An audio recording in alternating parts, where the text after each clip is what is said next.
SG Consultancy Services. Study MBBS in Russia, Philippines, Uzbekistan.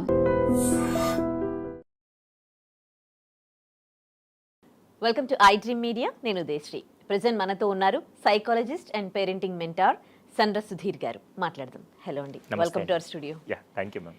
Sir, నేను ఇప్పుడు మిమ్మల్ని question వేస్తున్నాను. నా క్వశ్చన్ విని మీరు నేనేం అడిగానని దానికి ఆన్సర్ చేస్తారు. అండ్ మీరు ఆన్సర్ ఇచ్చినాక నేను ఇంకో క్వశ్చన్ అడుగుతాను. కానీ తల్లిదండ్రుల పిల్లల విషయానికి తీసుకుంటే వాళ్ళిద్దరూ మాట్లాడుకునే ధోరణి తగ్గి ఒక ఆర్గ్యుమెంట్ ధోరణి కనిపిస్తుంది. అంటే ఇప్పుడు పిల్లలు మాట్లాడుతున్నారు అనుకోండి, పేరెంట్స్ వినడం కన్నా వెంటనే దాంట్లోంచి క్వశ్చన్ చేయడం. అండ్ పేరెంట్స్ మాట్లాడుతున్నారనుకోండి, పిల్లలు కూడా చెప్పేది కరెక్ట్గా వినకముందే ఆర్గ్యుమెంట్ చేసే ధోరణి కనిపిస్తుంది. సో అలాంటివి ఎక్కువగా కనిపిస్తున్నాయి. మీకు ఎట్లా అనిపిస్తుంది ఇప్పుడు ఈ మధ్య కాలంలో మీరు పిల్లల్ని పేరెంట్స్ని చూస్తే? ఇప్పుడు మీరు క్వశ్చన్ అడిగినంతసేపు నేను కామ్గా విన్నాను. దాని తర్వాత మీరు అడిగిన ప్రశ్నని నేను మైండ్లో ప్రాసెస్ చేసి దీనికి ఏం చెప్పాలని నేను ఆన్సర్ ఇస్తాను. అలా కాకుండా మీరు ప్రశ్న నాకు అర్థమైపోయిందని నేను చెప్పేస్తా అని చెప్పాను అనుకోండి, అప్పుడు మీకు ఎలా ఉంటుంది? రెండో ప్రశ్న అడగాలంటే ఈయన అడగడం వేస్ట్, ఇంకా చెప్పడం వేస్ట్ అనిపించే విధంగా ఉంటుంది. ఇక్కడే చాలా మంది పేరెంట్స్ దగ్గర కూడా పిల్లలు ఎందుకు డిస్కనెక్ట్ అవుతున్నారంటే, ఫస్ట్ క్లాస్ సెకండ్ క్లాస్ వరకు పేరెంట్స్ పిల్లలు ఏం చెప్పినా వింటారు. ఆఖరికి స్కూల్లో నుంచి వస్తూ అమ్మ వీడిన పెన్సిల్ కొట్టేశాడంటే అలా ఏం కాదులేరా మళ్ళీ చూద్దాం అని చెప్పి, లేకుంటే వాడు రైమ్ ఏదైనా తప్పు చెప్పినా కూడా ట్వింకిల్ ట్వింకిల్ లిటిల్ స్టార్ పక్కింటి అంకల్ పోయే స్టార్ అంటే అప్పుడు నవ్వుతూ ఎంజాయ్ చేస్తారు. వాడు 4వ క్లాస్కి రాగానే ఏదైనా చెప్పగానే ఎందుకు ఇలా చేస్తున్నావు అర్థం కాదు నీకు అనగానే ఓకే ఇంకా చెప్పకూడదు అనమాట. ఓకే అంటే ఎప్పుడైతే మనం వాళ్ళు చెప్పేదాన్ని విని అర్థం చేసుకొని ఎలా రెస్పాండ్ అవ్వాలో తెలియకుండా రియాక్ట్ అవుతూ ఉన్నాం అనుకోండి. ఇప్పుడు మీరే వచ్చారు, మీరు రాగానే మ్యామ్ ఐ థింక్ లేట్ అయింది, ఎనీ అదర్ రీజన్ అన్నాను అనుకోండి, అప్పుడు నేను రీజన్ వినడానికి రెడీగా ఉన్నాను కాబట్టి మీరు చెప్తారు, అయిపోయింది అక్కడ.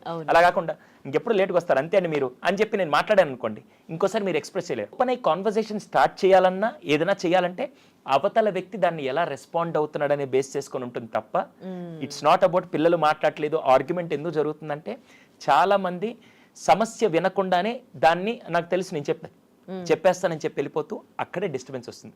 పైగా ఇంకోటి ఏంటంటే, వాడు ఫర్ ఎగ్జాంపుల్ ఒక 6 years బాబు ఎంత హైట్ ఉంటాడు? ఇంత ఉంటాడు. ఫర్ ఎగ్జాంపుల్ నేను 6 అనుకోండి. మామూలుగా పేరెంట్స్ ఎలా మాట్లాడతారు? చిన్నప్పుడు మాత్రం మోకాళ్ళ దగ్గర బెండ్ అయి వాడి ఐ కాంటాక్ట్ లో మెయింటైన్ చేస్తూ మాట్లాడతారు. అప్పుడు వాడు ఏమనుకుంటాడు, ఓ ఈ నాకు కాన్వర్జేషన్ ఇస్తున్నారని చెప్పి. కానీ కొన్నిసార్లు ఆర్గ్యుమెంట్ జరిగేటప్పుడు ఎలా ఉంటుంది తెలుసా? పిల్లాడు ఎంత హైట్ లో ఉంటాడు, తండ్రో తల్లి ఇలా పైకి లేచి ఎన్నిసార్లు చెప్పాలి నీకంటే, వీడెందుకు జైంట్ లాగా నన్నారస్తున్నాడు ఏంటిది అని చెప్పి ఫస్ట్ అసలు కనెక్షనే డిస్కనెక్ట్ అయిపోయిన తర్వాత అక్కడ జరిగేది ఆర్గ్యుమెంట్ అవుతుంది. ఫస్ట్ ఎప్పుడు పిల్లలతో మాట్లాడేటప్పుడు if you want to convey some message make it as a proper eye contact. చాలా మంది పేరెంట్స్ మిస్ అయ్యేది అక్కడే. అందుకే చాలా సినిమాల్లో చూపించినప్పుడు కూడా కొడుకు పరిగెట్టుకుంటూ వస్తే లేకుంటే ఏదో తల్లి దగ్గరికి వస్తున్నప్పుడు తల్లి మోకాళ్ళ దగ్గర కూర్చొని వాడిని హక్ చేసుకుంటే ఆ బాండింగ్ ఏర్పడేది వేరు. కానీ మనం ఏం చేస్తుంటే కొన్నిసార్లు ఆర్గ్యుమెంట్ ఏదైనా మనం అథారిటీ చూపించాలనుకున్నప్పుడు మాత్రం మనం లేచి నిలబడి ఒక జైంట్ పర్సనాలిటీ లాగా ఇలా ఆర్డర్ చేస్తూ ఉంటే వాళ్ళకి ఖచ్చితంగా డిస్కనెక్ట్ అవుతారు. అప్పుడే అక్కడి నుంచి గ్యాప్ స్టార్ట్ అయిన తర్వాతే మీకు ఆర్గ్యుమెంట్ స్టార్ట్ అవుతుంది. ఒకవేళ ఆర్గ్యుమెంట్ రాకుండా ఉండాలంటే దీనికి మేమిచ్చే ఫార్ములా ఏంటంటే సిసి ప్యాటర్న్ అంటాం. సిసి అంటే ఏంటంటే, ఫస్ట్ సి కనెక్ట్ అవ్వండి, సెకండ్ సి కరెక్ట్ చేయండి. ఫస్ట్ సి కనెక్ట్ అవ్వండి, సెకండ్ సి కరెక్ట్ చేయండి. అంటే కనెక్ట్ అవ్వకుండా ఇప్పుడు వీళ్ళ ఆర్గ్యుమెంట్ ఎక్కడి నుంచి వస్తుంది? నువ్వు ఇలా తప్పు చేసావు, నీకు అర్థం కదా, ఎన్నిసార్లు నీకు చెప్పాలి అని చెప్పి అతన్ని కరెక్ట్ చేయడానికి ఆర్గ్యుమెంట్లోకి వెళ్తారు. కానీ అలా కరెక్ట్ చేయాలంటే ఫస్ట్ మీరు కనెక్ట్ అయి ఉండాలి. ఇప్పుడు నా కింద ఒక అబ్బాయి పని చేస్తున్నాడు, ఓ డ్రైవర్ అనుకుందాం. నేను అతన్ని నువ్వు ఎప్పుడు ఇంతే టైంకి రావు, నీకు అసలు పని చేయడం తెలియదు ఇలా చెప్పాను అనుకో, ఈ నన్ను కరెక్ట్ చేసి వీడికంతా పని చేయడం కంటే వీడి దగ్గరికి వెళ్ళిపోవడం ఇలా అనిపించి వెళ్ళిపోతాడు. అలా కాకుండా నేను వచ్చి మంచి విషయాలన్నీ జాగ్రత్త చెప్తూ అఖిల్ నువ్వు సూపర్ రా, నువ్వు బాగా చేస్తావు అన్నీ చెప్పిన తర్వాత నువ్వు అన్నీ బాగా చేస్తావు కానీ అప్పుడప్పుడు కొద్దిగా టైం మిస్ అవుతుంటా, అదొక్కటి నువ్వు కరెక్ట్గా చేసుకుంటే మాత్రం నువ్వు సూపర్ అబ్బా అని చెప్పన్నానంటే, నేను ఏదైతే చెప్పాలనుకున్నానో దాన్ని కొద్దిగా మోడిఫై చేసి సింప్లిఫై చేసి అతనికి కనెక్ట్ అవుతూ నేను కరెక్ట్ చేస్తే డెఫినెట్గా మాకు ఆర్గ్యుమెంట్ రాదు ఇంకోసారి. ఇక్కడ చాలా మంది ఏం చేస్తారంటే, నేను పేరెంట్ని నేను కంట్రోల్ చేయాలి, నేను కరెక్ట్ చేయాలి అనే ఆస్పెక్ట్లో వెళ్ళిపోయి డిస్కనెక్ట్ అయ్యి మాట్లాడతారు. ఇదే బిగ్గెస్ట్ ఛాలెంజ్. ఫస్ట్ మీరు పిల్లలతో కనెక్ట్ అవ్వాలి. ఇప్పుడు నేను అదే విషయం అడిగితే ఎంతమంది పేరెంట్స్ వాళ్ళ పిల్లలతో కనెక్ట్ అయి ఉన్నారంటే, బలవాలి సార్ రోజు ఇంట్లోనే ఉంటాం, రోజు కలిసే టీవీ చూస్తాం, కలిసే తింటాం, ఇది మాత్రమే కాదు, మీరు చెప్పినంతసేపు అతను వినడం కానీ అతను చెప్పేటప్పుడు మీరు వినడం కానీ ఇవి రెండు జరిగితేనే కనెక్షన్ బాగున్నట్టు. ఆ కనెక్షన్ మిస్ అయితే మాత్రం ఎఫెక్ట్ వస్తూనే ఉంటుంది. ఓకే, కొంతమంది పేరెంట్స్ ఏమో పిల్లల్ని సిస్టమేటిక్ ఉండాలని, ఒక క్రమశిక్షణ ఉండాలని ఎక్కువగా అంటే కోప్పడుతూ ఒక భయభక్తుల మధ్య పెంచుతారు. కొంతమంది ఏమో చాలా ఫ్రెండ్లీగా ఉంటారు. కానీ ఇద్దరి పిల్లల్లో తీసుకున్నాం అనుకోండి కంపారిజన్, కొంచెం వాళ్ళ పేరెంట్స్ ఎట్లా పెంచినా కానీ పిల్లలు ఒకేలాగా పెరుగుతూ ఉన్నారు. దీనికి మీరు ఏమంటారు? It depends on individual ma'am. అంటే ఇక్కడేంటి, వాళ్ళు ఎవరు స్ట్రిక్ట్ పేరెంటింగ్ చేస్తున్నారు నేను ఇలాగే చేయాలి, కొంతమంది ఫ్రెండ్లీగా ఉన్నారు నేను ఉండాలి, కాదు. పర్సన్కి తగ్గట్టుగా ఉండాలి. కొంతమంది చూడండి స్ట్రిక్ట్గా ఉంటే వాడు రెబల్గా తయారై తండ్రినే తిరగబడి తండ్రినే ఇలా ఉండేవాళ్ళు ఉంటారు. ఇప్పుడు చిన్నప్పుడు నా తండ్రి నా మీద స్ట్రిక్ట్నెస్ చూపించాడని చెప్పి ఇప్పుడు నేను నాకు ఆ రోజు స్ట్రిక్ట్నెస్ చూపించాడు కాబట్టి నేను ఈరోజు పర్ఫెక్ట్గా ఉన్నాను. నా తండ్రి నా మీద ఇలా జాగ్రత్తగా ఇలా ఉండాలి నాన్న అని ప్రతిదీ స్ట్రిక్ట్గా ఉండే పెంపకం వల్లే చాలా మంది చాలా బాగున్న రోజులు కూడా ఇప్పుడు ఉన్నారు. కొంతమంది స్ట్రిక్ట్ గా ఉన్నాడని చెప్పి తండ్రిని రివెంజ్ తీర్చుకోవాలి, తండ్రి మీదే వ్యతిరేకంగా వెళ్ళిన వాళ్ళు కూడా ఉన్నారు. అందుకని ఎప్పుడు పేరెంటింగ్ అనేది ఒక మోడల్ అనేది ఎవరో చేస్తున్నారని ఎక్కడో ఉందని చేయకూడదు. పిల్లాడికి తగ్గట్టుగా ఇప్పుడు కొంతమంది ఉంటారు, కొంతమంది పిల్లలకి అసలు మనం ఏమీ చెప్పకుండానే వాళ్ళే బాధ్యతగా వాళ్ళు ఉదయాన్నే నిద్ర లేవడం, వాళ్ళు రెడీ అవ్వడం, వాళ్ళు చేసుకొని వెళ్ళడం ఇవన్నీ చేసేవాళ్ళు ఉన్నారు. నేను లాస్ట్ టైం యూఎస్కి వెళ్ళినప్పుడు ఒక పాప ఇప్పటికీ నాకు చాలా బాగా గుర్తు, తను 4th క్లాస్ అవుతుంది. వాళ్ళ ఇంట్లో వాళ్ళు ఇద్దరు నైట్ షిఫ్ట్ చేసి వస్తారు. వాళ్ళు పడుకుంటే ఈ పాపే ఉదయాన్నే 6:30కి లేచి స్నానం చేసి వెళ్ళి చిన్నగా ఆ పాన్ పెట్టి దాని మీద దోశలు వేసుకొని తను బాక్స్ అంతా పెట్టుకొని వాళ్ళు మళ్ళీ లేస్తే వాళ్ళని డిస్టర్బ్ అవుతుందని స్లోగా అన్ని పనులు చేసుకొని 7:30కి రెడీగా ప్యాక్ చేసుకొని నేరుగా నడుచుకుంటూ వెళ్ళిపోతుంది. ఇప్పుడు తనకు భయం పెట్టాలా నేను? తను ఏమన్నా కొట్టాలా, తను తిట్టాలా? ఏం అవసరం లేదు. తను బాధ్యత. కొంతమందిని ఏనుగులో చరిసిన నిద్ర లేకుండా అలాగే ఉన్నారంటే వాళ్ళని ఏం చేయాలి, ఇంకో మార్గాలు ఏమన్నా ఉన్నాయి అని స్టూడెంట్కి తగ్గట్టుగా టీచరు, పిల్లాడికి తగ్గట్టుగా పేరెంట్ మొత్తం మారితేనే అది నెక్స్ట్ లెవెల్లో ఉంటుంది. ఇక్కడ చాలా మంది గ్యాప్ ఎక్కడ వస్తుందంటే వాళ్ళెవరు ఇది అప్లై చేస్తారు నేను ఇది అప్లై చేస్తా కాదు. ఫస్ట్ మీ పిల్లాడి యొక్క మైండ్ సెట్, మీ పాప యొక్క మైండ్ సెట్ వాళ్ళు ఎలా రిసీవ్ చేసుకుంటారు, వాడు బాగా బుద్ధిగా చెప్తున్నప్పుడే విని చేస్తున్నప్పుడు హ్యాపీగా అలాగే చేయండి. కొంతమంది వినట్లేదని చెప్పి కొన్నిసార్లు కొద్దిగా నెక్స్ట్ లెవెల్ దాటి ఏం చెయ్యొచ్చు అనేది ఒక్కసారి ఆలోచించేస్తే బాగుంటుంది. కానీ పులిని చూసి నక్కలు వాతలు పెట్టుకుంటూ వాళ్ళు జెంటిల్ పేరెంటింగ్ చేస్తున్నాయి అలాగే చేస్తా, వాళ్ళు ఫ్రెండ్లీగా ఉన్నారు నేను ఫ్రెండ్లీగా ఉన్నా అంటే వీడు ఒక లీనియన్స్ తీసుకున్నాడు అనుకో, అప్పుడు మొత్తానికి ఎప్పుడు కూడా పర్సన్ డ్రివెన్ ఉండాలి తప్ప స్టైల్ డ్రివెన్ ఉండకూడదు. స్టైల్ అంటే పేరెంటింగ్ స్టైల్ ఇలా చేస్తేనే బాగుంటుంది కాదు, అది పర్సన్కి తగ్గట్టుగా మనం ఆలోచన చేయాలి. ఓకే, ఇంకో విషయం, పిల్లలు ఎప్పుడు ఫెయిల్యూర్ క్యాండిడేట్స్ని ఎగ్జాంపుల్గా తీసుకుంటారు. ఇప్పుడు ఎవరికైనా మార్క్స్ తక్కువ వచ్చాయనుకోండి, తనకు కూడా మార్క్స్ తక్కువ వచ్చాయనుకోండి, ఎందుకు తక్కువ వచ్చాయంటే ఓ అందరు ఫెయిల్ అయ్యారు అని అంటారు. అండ్ బాగా డబ్బులు ఉన్నవాళ్ళు, వాళ్ళు బాగా లావిష్గా పెంచుతున్నారు పిల్లల్ని, వాళ్ళకి అన్ని సౌకర్యాలు కల్పించారు వాళ్ళకన్నీ, సో వాళ్ళతో కంపేర్ చేసుకుంటారు మాకు ఇవన్నీ లేవు అన్నట్టుగా.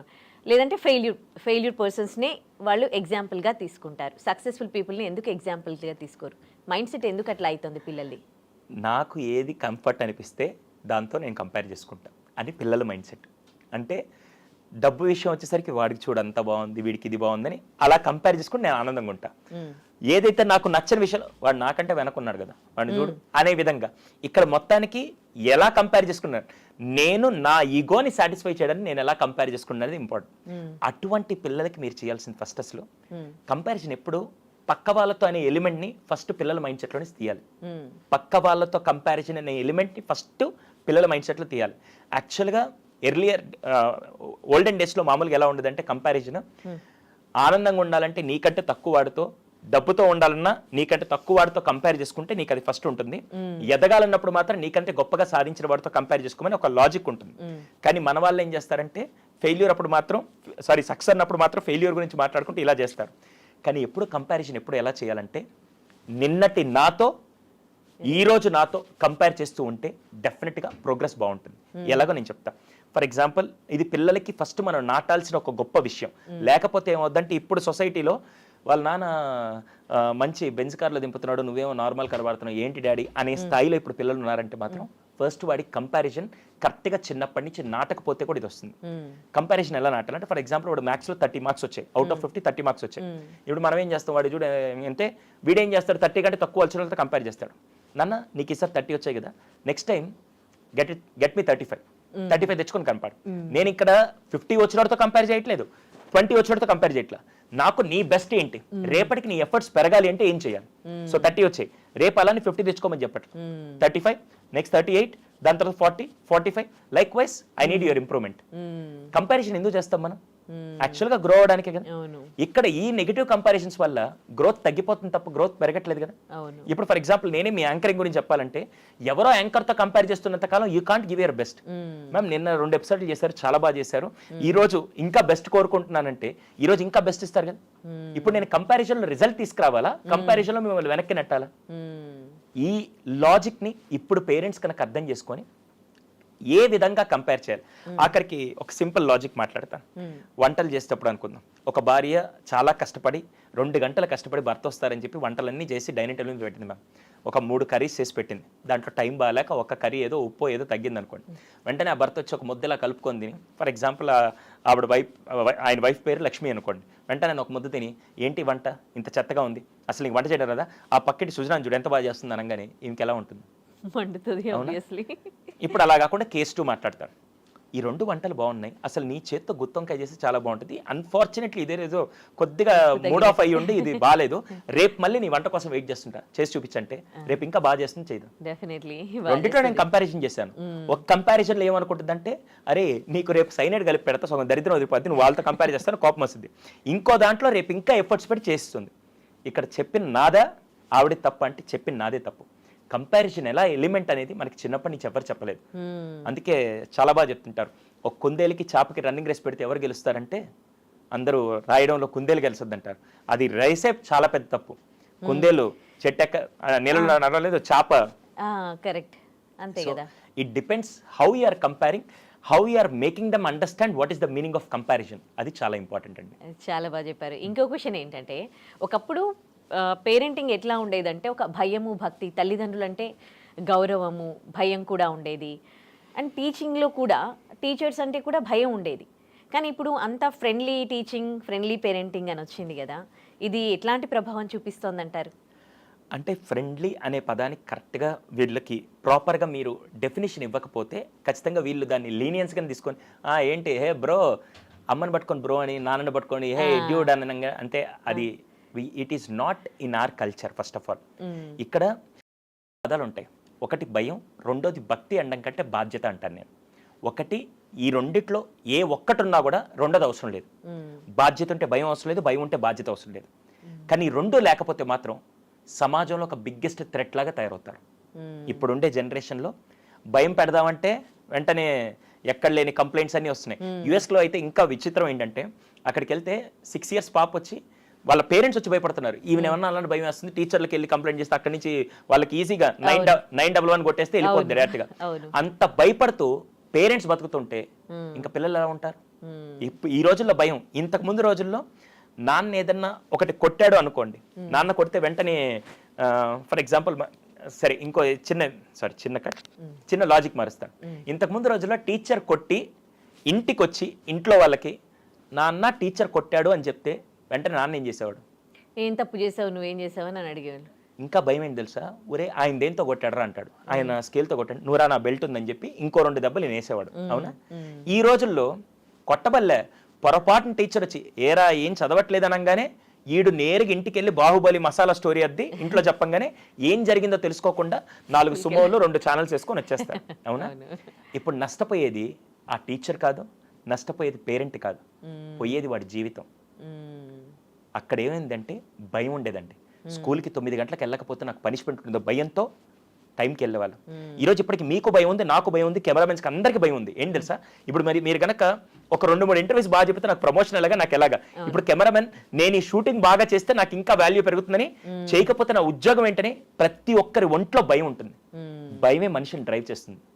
ఈ జనరేషన్ పిల్లలకు ఆ భయం ఇవ్వట్లేదు, వాళ్ళని చూసి మనం భయపడిస్తున్నాం. అవును, బెదిరించాలంటే భయం, ఏం చేసుకుంటారో అని భయం. వాళ్ళు ఏం చేసుకోరు, ఇల్లు అని ఏదో ఒకటి చేసుకునేలాగా తయారు చేస్తున్నారు. ఒక పదంతో వస్తారండి, మీరు ఎప్పుడైనా విన్నారో తెలియదు, మా పిల్లాడు చాలా సెన్సిటివ్ అండి, అసలు మా పిల్లలు చాలా సెన్సిటివ్ అండి. సెన్సిటివ్ అయితే తీసుకెళ్ళి లాకర్లో పెట్టుకోండి, బయట ఎందుకు చెప్తున్నారు? అసలు ఆ డైలాగే చాలా పెద్ద రాంగ్ థింగ్ అండి.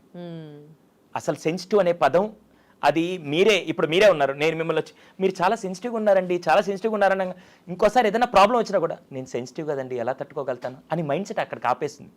First biggest don't give tax. Tag ఇస్తాం మనం, వీడి సెన్సిటివ్, వీడి ఆరగెంట్, ఈ ట్యాగ్స్ ఇవ్వకండి. సెన్సిటివ్ అయితే మీరు ఇంకొన్ని ప్రాబ్లమ్స్ ఇచ్చి వాళ్ళ సమస్యను ఎలా ఎదుర్కొంటారనే ధైర్యాన్ని పెంచాలి తప్ప మీరే ట్యాగ్ వేసి మావాడు సెన్సిటివ్ అండి, 10 మందిలోకి రాడు, మావాడు సెన్సిటివ్ అండి, ఒక్కడే ఉంటాడు అని డోంట్ యూజ్ దట్ ట్యాగ్. అది బిగ్గెస్ట్ థ్రెట్. వీళ్ళందరికీ ఇప్పుడు పెద్దగా తెలియవండి. మనకి కరెంట్ ప్లగ్ లో ఏలు పెడితే షాక్ కొడుతుంది, ఇన్స్టెంట్ రిజల్ట్. బాగా పెను మరుగుతున్న పెను మీద చేయబెడితే కాలుతుంది, ఇన్స్టెంట్ రిజల్ట్. కానీ ఇప్పుడు నేను చెప్పేవన్నీ ఇన్స్టెంట్ రిజల్ట్ ఇప్పుడు రావు, పెద్దయ్యాక ఎఫెక్ట్ అయితే అప్పుడు మార్చలేమండి. అందుకని మనం వాడే కంపారిజన్ పదాలు అవ్వచ్చు, మనం వాడే పదాలు కూడా చాలా జాగ్రత్తగా అది పర్సనాలిటీ ఎలా షేప్ చేస్తున్నాయి, మనం ఎటువంటి జాగ్రత్తలు తీసుకోవాలని ఖచ్చితంగా ఉండాలి. ఓకే, ఒక పేరెంటింగ్ మెంటార్గా మీరు ఎంతో మంది పేరెంట్స్కి కలుస్తూ ఉంటారు అండ్ పిల్లల్ని కూడా చూస్తూ ఉంటారు. ఈ మధ్యకాలం అంటే జనరేషన్ మొత్తం స్పాయిల్ అవ్వడానికి పేరెంటింగ్లో ఎట్లాంటి మిస్టేక్స్ చూస్తున్నారు, పిల్లల్లో ఎలాంటి తప్పిదాలు మీరు చూస్తున్నారు? అంటే ఈ మాట ఎప్పుడైనా విన్నారో లేదో నాకు తెలియదు, కానీ నేను పడ్డ కష్టాలు నా పిల్లలు పడకూడదండి అనే డైలాగ్ ఎప్పుడైనా విన్నారా? వింటూనే ఉన్నాం ఈ మధ్యకాలంలో. ఆహారం విలువ ఎప్పుడు తెలుస్తుందంటే బాగా కడుపులో కాలిన వాడికి ఆహారం విలువ తెలుస్తుంది. ఏసీ విలువ ఎప్పుడు తెలుస్తుందంటే ఎండలో తిరిగిన వాడికి ఏసీ విలువ తెలుస్తుంది. డైరెక్ట్గా ఏసీలో పడుకోబెట్టి, ఏసీలో కూర్చోబెట్టి, ఏసీలో చదివించి, ఏసీలో చేసి ఒక్కసారిగా ఎండలో పంపిస్తే వాడు బతకగలుగుతాడా? బతకలేడు. కష్టాన్ని పరిచయం చేయకపోవడమే ఈ జనరేషన్ చేసే బిగ్గెస్ట్ మిస్టేక్. మేడం మీకు గుర్తుందో లేదో, చిన్నప్పుడు ఏదైనా వస్తువు కావాలంటే షాప్కి వెళ్ళి 10 రూపాయలు ఇస్తే 10 రూపాయలు 4 రూపాయలు ఖర్చు పెట్టి 6 రూపాయలు చిల్లర తీసుకొని ఇంటికి వచ్చి లెక్క చెప్తూ ఫైనాన్షియల్ మేనేజ్మెంట్ ఏ స్కూల్లో నేర్పించింది ఇంట్లో మనకి పేరెంట్స్ నేర్పించేవాళ్ళు. కరెక్ట్. అర్థమైందా? ఈరోజు ఇలా ఎత్తి ఒకటి ఆన్లైన్లో ఒకటి ఆఫ్లైన్లో పెట్టుకొని ఇంట్లో కూర్చొని కూరగాయలు కావాలంటే మనం తెచ్చేవాళ్ళం, సామాన్లు కావాలంటే మనం తెచ్చేవాళ్ళం. ఈరోజు టెక్నాలజీ పెరుగుతుంది అనుకోవాలా లేకుంటే మనల్ని బానిసలు చేస్తుందో నాకు తెలియదు, కానీ ఫస్ట్ అయితే మాత్రం నేను సింపుల్గా నా ఫ్యామిలీలో నాకు ఒక 6 ఏళ్ల పాప ఉంది. నేను ఇప్పుడు దాకా ఏది ఆన్లైన్లో ట్రాన్సాక్షన్ పాప ముందు మాత్రం చేయను. ఒకటి ఇలాగే కౌన్సిలింగ్ వచ్చాడు మ్యామ్, ఒక 4th క్లాస్ కిడ్ వాళ్ళ పేరెంట్స్ వచ్చారు. నాకు అసలే కొద్దిగా పిల్లలతో ఇంటరాక్ట్ అవ్వడం ఇష్టం. నా టైం బాగాలేక వాడిని ఒక క్వశ్చన్ అడిగా, అది ఇప్పటికీ తప్ప రైటా తెలియదు. వాడిని ఏం క్వశ్చన్ అడిగానంటే, అరే మీ ఇంట్లో గ్యాస్ అయిపోతే ఏం చేస్తాను అడిగా. మీ ఇంట్లో గ్యాస్ సిలిండర్ అయిపోతే ఏం చేస్తాను? వెంటనే వాడు స్విగ్గీలో ఆర్డర్ పెట్టుకుంటా సార్ అన్నాడు. సరే నాకు ఫీజులు ఎగిరిపోయి నేను వెంటనే ఎంత అవుతుంది అంటే బిల్ ఎవరు కడతాడు? మా నాన్న కడతారు సార్. అరే ఎన్ని రోజులు కడతారు? 2 రోజులైనా కడుక్కుంటాడని చెప్పి అనేసాడు. అయిపోయింది. పక్కనే వాళ్ళ నాన్న ఉన్నాడు. అడిగాను, గ్యాస్ అయిపోతే ఏం చేస్తారు సార్ అని. మామూలుగా మనందరం ఏం చేస్తాం, ఫస్ట్ పక్కింటి వాళ్ళని అడుగుతాం, సెకండ్ ఆన్లైన్లో బుక్ చేసుకుంటాం, 3 ఎక్కడైనా బ్లాక్లో దొరుకుతాం కొనుక్కొని వస్తాం. ఆయన కూడా ఇదే సమాధానం చెప్పాడు. నేను వెంటనే తండ్రిని అడిగా, అదేంటి సార్ మీరు కూడా వెళ్ళి ఆన్లైన్లో ఫుడ్ ఆర్డర్ పెట్టుకోవచ్చు కదంటే, సార్ ఇప్పుడు ఈ నలుగురికి ఫుడ్ ఆర్డర్ పెట్టాలంటే బిర్యానీ పెట్టుకోవాలన్నా 800 అవుతుంది. 800తో ఒక్క పూట తినమంటారా? అదే 800తో గ్యాస్ సిలిండర్ తెచ్చుకొని 4 రోజులు తినమంటారని అడిగాడు. ఇప్పుడు ఇదే కామన్ సెన్స్ వాడికి ఎందుకు రావట్లేదు? మనం పిల్లల్ని అలా తయారు చేస్తున్నాం. ఇంతకుముందు మీ ఇంట్లో ఎప్పుడో పండక్కో ఏదైనా ఫంక్షన్కి వెళ్ళినప్పుడు ఒక టాయ్ వచ్చేది, ఆ టాయ్ని పట్టుకొని మనం చూసేవాళ్ళం. ఈరోజు ఊరికే కూడా షాపింగ్కి వెళ్ళి టాయ్స్ ఉన్నాయి కదా, వాడు ఒక్క టాయ్ అయినా కరెక్ట్గా ఆడతాడా? అదే ప్రాబ్లం అండి. మనం ఏంటంటే నాకు లేనిది వాళ్ళకి ఇచ్చేయాలన్న ఆతృతలో వస్తువు విలువ తెలియకుండా ఇవ్వడం బిగ్గెస్ట్ థ్రెట్. అందుకే పిల్ల జమీందార్ సినిమాలో నాని గారు ఒక చిన్న సందర్భంలో ఒక డైలాగ్ చెప్తారు, దేవుడు మనుషుల్ని ప్రేమించడానికి వస్తువులు వాడుకునేదని సృష్టిస్తే మనోళ్ళు వస్తువులు ప్రేమిస్తూ మనుషులు వాడుకునే స్థాయికి దిగజారిపోవడానికి కారణం వస్తువు విలువ తెలియకుండా పేరెంటింగ్ చేయడమే. ఇదే బిగ్గెస్ట్ మిస్టేక్. అందుకే కష్టాన్ని పరిచయం చేయాలి, కష్టాన్ని వాళ్ళు ఎక్స్పీరియన్స్ చేస్తేనే అప్పుడు వాళ్ళ లైఫ్ అంటే ఏంటో తెలుస్తుంది. ఈ రోజుల్లో ఎవ్వరికి అది ఇవ్వట్లేదు, ఇవ్వకపోవడానికి కష్టం అదే పేరెంట్స్ అండి. ఓకే, ఈ మధ్యకాలంలో పిల్లలు ఇప్పుడు కొంచెం ఏజ్ వచ్చిన పిల్లలు కూడా తల్లిదండ్రులు ఉద్యోగాలు చేస్తున్నారు అనుకోండి, కనీసం వాళ్ళకి హెల్ప్ చేయాలి, పొద్దున్నే లెగాలి, ఏమైనా మంచి మాటలు చెప్పినా కానీ వాళ్ళకు ఇష్టం ఉండదు అసలు అలాంటివి వినడానికి. పొద్దున్నే లేవడం, లేట్ అవర్స్ స్లీప్ కానీ లేట్ అవర్స్ లేవడం కానీ ఇవి చూస్తూ ఉంటాం. సో ఆల్రెడీ గ్రో అయిపోయిన పిల్లల పరిస్థితి ఏంటి? వాళ్ళని మార్చాలంటే ఏం చేయాలి? గ్రో అయిపోయిన తర్వాత యూ కాంట్ చేంజ్ అండి. పడి దెబ్బ తగిలించుకొని దాని తర్వాత విలువ తెలిస్తే తప్ప. అందుకే సామెతలు పెద్ద వాళ్ళు ఊరికే సామెతలు చెప్పరండి, మొక్క యొంగన మాన యొంగన అని చెప్పి. వీళ్ళు ఆల్రెడీ ఒక టీనేజ్లోకి వచ్చేసిన తర్వాత, ఒక 15 years 16 years వచ్చిన తర్వాత ఐ నో ఎవ్రీథింగ్, నాకు అన్నీ తెలుసు, ఇదేంటి నేను ఎందుకు చేయాలి అనే క్వశ్చనింగ్ టైంలో వచ్చినప్పుడు you can't shape a personality. Starting నుంచి మీరు ఎలా షేప్ చేస్తారు, స్టార్టింగ్ నుంచి హౌ యు ఆర్ నర్చరింగ్ అనేది అప్పుడు ఇంపార్టెంట్. కానీ మీరు అంతా డెవలప్ అయిపోయిన తర్వాత తీసుకొని వచ్చి ఇప్పుడు నువ్వు మారాలి అంటే, ఇప్పుడు ఇదే క్వశ్చన్ నేను మిమ్మల్ని అడుగుతాను, యూనిట్ చేంజ్ అంటే వెంటనే మీరు చేంజ్ అవుతారా? వాళ్ళు అంతే. వాళ్ళు ఏంటంటే నా వరల్డ్, నా స్టైల్, నా లివింగ్ స్టైల్ నేను ఎందుకు మార్చుకోవాలి అనే విధంగా వాళ్ళు ఉన్నప్పుడు you can't expect any change from them. అది బిగ్గెస్ట్ ఛాలెంజ్ అండి. ఓకే, ఇంకోటి సార్, పిల్లలకి పెద్దవాళ్ళకి రెస్పెక్ట్ ఇచ్చే ధోరణి కూడా కనిపించట్లేదు. ఇంట్లో పేరెంట్స్తో కానీ స్కూల్లో టీచర్స్తో కానీ ఒక పెద్దవాళ్ళు వాళ్ళు ఏమైనా చెప్తూ ఉంటే వినడం కానీ, వాళ్ళ మీదే జోకులు చేయడం ఇలాంటివి చూస్తూ ఉంటాం. ఈవెన్ సినిమాల ప్రభావం కూడా ఉంటుంది. ఎందుకంటే సినిమాలో కూడా కాలేజీలో కానీ స్కూల్లో కానీ టీచర్స్ మీద జోకులు వేస్తూ ఉంటారు. సో ఇప్పుడైతే అలాగే కనిపిస్తూ ఉన్నారు పిల్లల్ని చూస్తూ ఉంటే. సో ఇంట్లో నుంచే పిల్లలకి ఒక రెస్పెక్ట్ ధోరణి నేర్పించాలి అని అంటే ఎట్లా చేయాలి, ఏం చేయాలి? ఇంతకుముందు రోజుల్లో పండగ వచ్చినప్పుడు లేకుంటే బర్త్డే చేసుకున్నప్పుడు వెళ్ళి కాళ్ళకి నమస్కారం చేసేవాళ్ళు. ఈరోజు ఎంతమంది అసలు మన పెద్దవాళ్ళకి మనం నమస్కారం చేస్తున్నాం? నేను ఇప్పటికీ నా కూతురు ముందు నా కూతురికి నేను రెస్పెక్ట్ నేర్పించాలంటే ఫస్ట్ నేనేం చేస్తానంటే, మా ఇంటికి ఎవరైనా నాకంటే వయసులో పెద్దవాళ్ళు వస్తే, నార్త్లో ఈ కల్చర్ని మాత్రం నేను ఇప్పటికీ మెచ్చుకుంటానండి. మీరు ఎప్పుడైనా రైల్వే స్టేషన్ నిలబడండి, రైల్వే స్టేషన్ నిలబడండి, వాళ్ళ బంధువర్గం ఎవరన్నా ట్రైన్లో దిగుతున్నారంటే ఆఖరికి వాళ్ళకి 1 year పెద్దయినా వెళ్ళి కాళ్ళకి నమస్కారం చేస్తారు. అవును, ఎంత బాగుంటుంది తెలుసా? ఎందుకు తెలుసా? నేను ఎప్పుడైతే బెండ్ అయి కాళ్ళకి నమస్కారం చేస్తానంటే నా తల నెత్తికెక్కినది మొత్తం దిగి నేను నమస్కారం చేస్తుంటే ఒక గొప్ప కల్చర్ అది. అంతే కదా? నేను ఒకటి బెండ్ అయి నేను నమస్కారం చేస్తున్నంటే నా పర్సనాలిటీ నేను రీఫిల్టర్ చేసుకొని నేను చేస్తున్నట్టు. కానీ ఇప్పుడు అది ఎవడన్నా చేసి ఏంట్రా బిల్డప్ప ఈయన డైలాగులు మనం పడిపోతున్నాం తప్ప, ఫస్ట్ చేయాల్సింది నా కూతురికి రెస్పెక్ట్ అనేది నేర్పియాలంటే నేను చెప్పడం కాదు, తన ముందు నేను ఒక ఎగ్జాంపుల్గా ఉండాలి. ఆ ఎగ్జాంపుల్ నేనేం చేస్తానంటే, ఎవరన్నా మా అమ్మగారు లాంటి వయసు, మా నాన్నగారు లాంటి వయసు, మా మామయ్య గారు లాంటి వయసు ఎవరు కనపడినా కూడా ఫస్ట్ నేను అక్కడ నమస్కారం చేసి తర్వాత నేను మాట్లాడతాను. అప్పుడు తను చూసి రెండోసారి నేను చెప్పకుండా, మొన్న ఒక ఈవెంట్ చేశాను నేను, రమారవి గారు, మల్లికార్జున్ గారు, ఇలా చాలా మంది ఎక్స్పర్ట్స్ వస్తే నేను చెప్పకుండా నా కూతురు వెళ్ళి నమస్కారం చేసి వచ్చింది. 6 ఏళ్ల పాప. ఎక్కడి నుంచి వచ్చింది అది? మీ దగ్గర నుంచి. నేను ఎక్కడ పుస్తకాల్లో చెప్పలేదు, మా టీచర్లు నేర్పలేదు.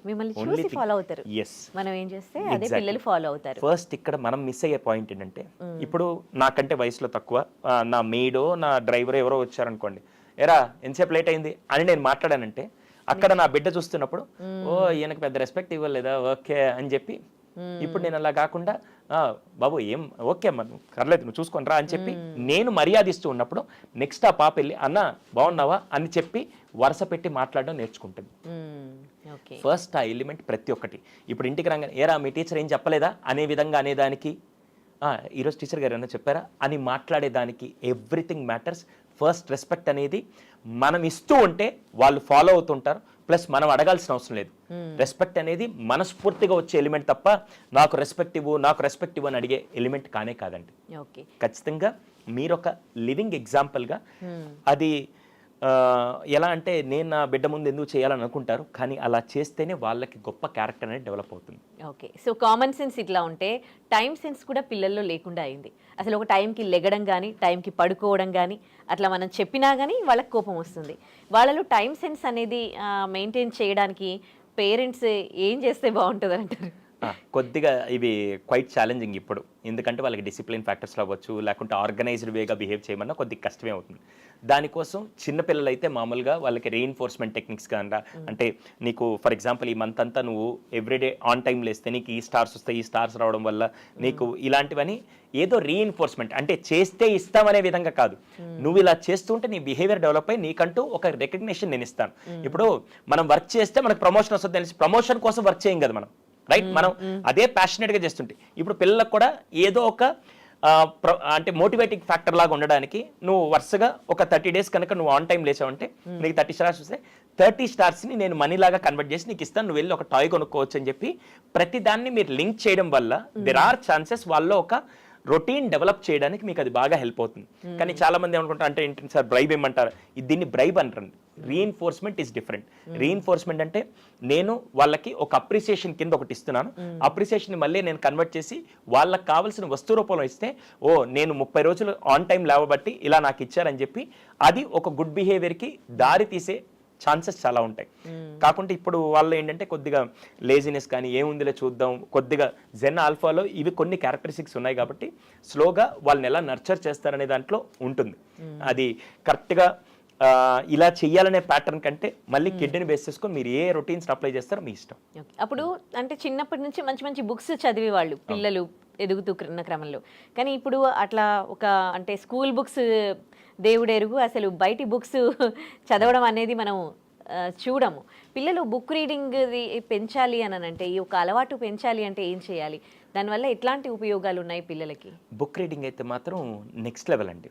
నేను ఇప్పుడు నా పిల్లలకు కూడా స్లోగా అలవాటు చేస్తున్న బుక్ రీడింగ్ ఏంటంటే, ఫస్ట్ మనం చదువుతుంటాను. నేను యూఎస్కి వెళ్ళినప్పుడు నన్ను పిక్ చేసుకునే దానికి హ్యూస్టన్ నుంచి, ఆస్టిన్లోనే ఉన్నాను, హ్యూస్టన్ నుంచి నన్ను పిక్ చేసుకునే దానికి ఒక ఫ్యామిలీ కార్ వేసుకొని వచ్చారు. కార్ వేసుకొని వచ్చి దాంట్లో వాళ్ళ అబ్బాయి 11 ఇయర్స్ కుర్రాడు ఉన్నాడు. మామూలుగా 11 ఇయర్స్ కుర్రాడు 3 అవర్స్ డ్రైవ్ చేసుకొని వాళ్ళ నాన్నగారు వచ్చినప్పుడు ఆ 3 అవర్స్ కార్లో మనోడు ఏం చేస్తుంటాడు? నార్మల్గా ఇక్కడ జనరేషన్ కిడ్స్ అయితే ఏం చేస్తుంటారు? ఏదో ఆడుతూ ఉంటారు, ఫోన్ పట్టుకుంటారు. అంతే. వాడు వచ్చే 3 గంటలు కానీ, నన్ను తీసుకెళ్ళిన 3 గంటలు కానీ ఫోన్ పట్టుకోవాలా. ఫస్ట్ టైం కారులో లైబ్రరీ చూశాను నేను.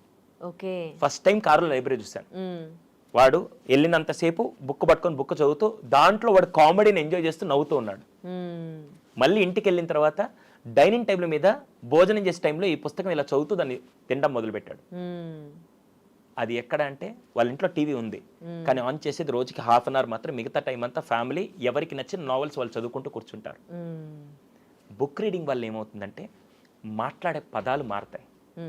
ఎందుకంటే కంటెంట్ ఇన్ఫర్మేషన్ అంతా వెళ్తూ రాంగ్ ఇన్ఫర్మేషన్. ఈరోజు నేను ఒక సెకండ్ క్లాస్ కిడ్ని రోజు రీల్స్ చూస్తూ ఉంటే నా మైండ్లోకి ఏం వెళ్తుంది?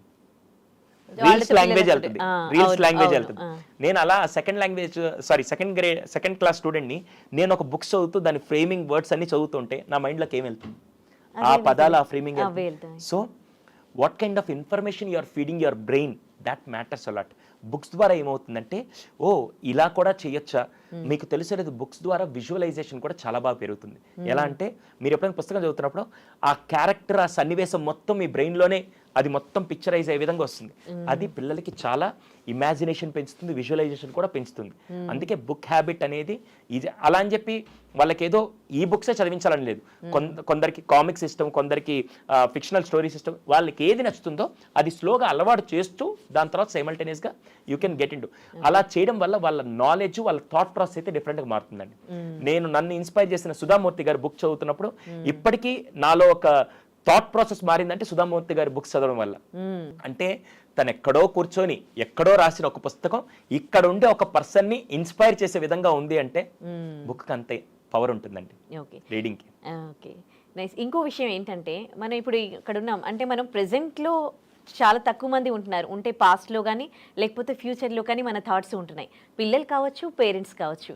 సో మనం ఏ చేస్తున్నామో దాంట్లోనే మనం ఉండాలి. ప్రెజెన్స్లో మనము బతకాలి అంటే ఎట్లా? నేను అందుకే దీనికి ఒక ఫార్ములా తీసుకొని వచ్చాను మ్యామ్. PDFEPD. ఇదే నా ఫార్ములా.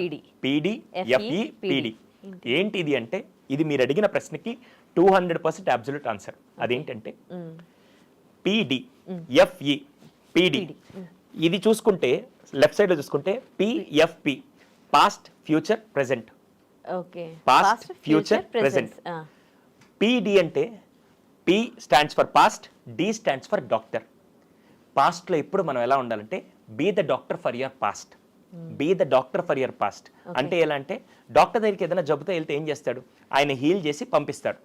అలాగే గతంలో జరిగిన ఏదన్నా గాయాలుంటే, గతంలో జరిగిన ఏమన్నా చెడు విషయాలుంటే దాన్ని మీరే సొంతగా హీల్ చేసుకొని be the doctor for your past. అర్థమైందా? మనం ఏం చేస్తాం? జీవితం అయిపోయింది, ఆ అమ్మాయిని ఎందుకు ప్రేమించాను, నా బతికి ఎందుకు ఎంత అయిపోయిందో, అప్పుడు ఫెయిల్ అయ్యాను, ఇంకా 10th అయిపోయింది, దేని పనికిరానని చెప్పి ఒక సంఘటనని బేస్ చేసుకొని పాస్ట్ లోనే ఉండిపోతాం. Be the doctor to heal that in as your past. Be the doctor for your past. ఇది ఫస్ట్. అలాగే F=E అంటే ఫ్యూచర్ ఇంజనీర్. ఫ్యూచర్ ఎప్పుడు మనం ఎలా ప్లాన్ చేయాలంటే ఇంజనీర్ లాగా ప్లాన్ చేయాలి. ఇప్పుడు ఒక ఇంజనీర్ దగ్గరికి వెళ్ళారనుకోండి, ఇల్లు కట్టుకోవాలంటే 4 ఇటుకరాలు తీసుకురా వేసేస్తా అంటారా, లేకుంటే ప్లాన్ చేస్తారా? ప్లాన్ చేసుకుంటాం. Be the engineer for your future. ఫ్యూచర్ని పర్ఫెక్ట్గా ప్లాన్ చేసుకోండి. ప్లాన్ చేసుకోకుండా ఉంటే ఎక్కడికి వెళ్తారో మీకు తెలియదు. ఆఖరికి ఒక ట్రావెల్ చేయాలంటేనే, తిరుపతి దర్శనానికి వెళ్ళాలంటే ప్రాపర్ ప్లానింగ్ చేసుకొని వెళ్తారు. ఒక రోజు సినిమాకి వెళ్ళాలంటే ప్రాపర్ టికెట్ బుక్ చేసుకొని ప్రాపర్ టైంకి ప్లాన్ చేసుకొని వెళ్తారు. అలాంటిది లైఫ్ ప్లాన్ చేసుకోకపోతే ఎలాగా? Be the engineer for your future. దాన్ని ప్రాపర్గా ప్లాన్ చేసుకోవాలి. Be the doctor for your past, be the engineer for your future, and most important be the dancer for your present. మీరు ఎప్పుడైనా డాన్స్ చేస్తున్నప్పుడు చూడండి, బాధగా ఉన్నారా, ఆనందంగా ఉన్నారా పక్కన పెట్టండి. డాన్స్ చేసేటప్పుడు ప్రెసెన్స్ లో ఉంటాం, ప్రెసెంట్ enjoy లో ఎంజాయ్ చేస్తాం. చేస్తుంటాం అంతేగా. నా కర్మ ఎందుకు ఇలా కాలిపోయింది, ఏడుస్తూ ఎవరు డాన్స్ అప్పుడు ఉన్నావు అవునా? అసలు. అందుకే డాన్స్ చేసేటప్పుడు వీళ్ళు ఎంజాయ్ దట్ మూమెంట్. ఇప్పుడు ఈ రోజు ఇంటర్వ్యూ జరుగుతుంది, పాస్ట్ లో ఏం జరిగింది నాకు అనవసరం, ఫ్యూచర్ ఏంటనేది నేను ప్లాన్ చేసుకొని పక్కన పెట్టండి. ఈ రోజు ఇంటర్వ్యూలో నా 100% ఇస్తున్నాను లేదా అనేది మాత్రం ఇంపార్టెంట్ తప్ప నేను అక్కడ కూర్చొని ఇప్పుడు మీతో మాట్లాడుతూ ఇప్పుడు మొన్న ఆ రోజు అనవసరంగా కౌన్సిలింగ్ కేసు ఇలా వేస్ట్ అయిపోయింది, అనవసరంగా ఆ రోజు అలా చేసి ఉండకపోయింది అని నేను ఇప్పుడు కూర్చొని ఉంటే మీకు 100% ఇస్తాను. పోనీ అక్కడ కూర్చొని అసలు ఫ్యూచర్ నెక్స్ట్ ఇలా ఇన్ని సెషన్స్ ప్లాన్ చేయాలి, ఇలా చేయాలి, ఇలా ఆలోచించుకుంటూ ఉంటే ఇక్కడ బెస్ట్ ఇవ్వగలుగుతాను? లేదు. చాలా మంది చేసే మిస్టేక్ అది. ఫస్ట్ ప్లాన్ ఇట్, వదిలేయండి, పాస్ట్ ని హీల్ చేసుకోండి, ప్రెసెంట్ ని each and every second put your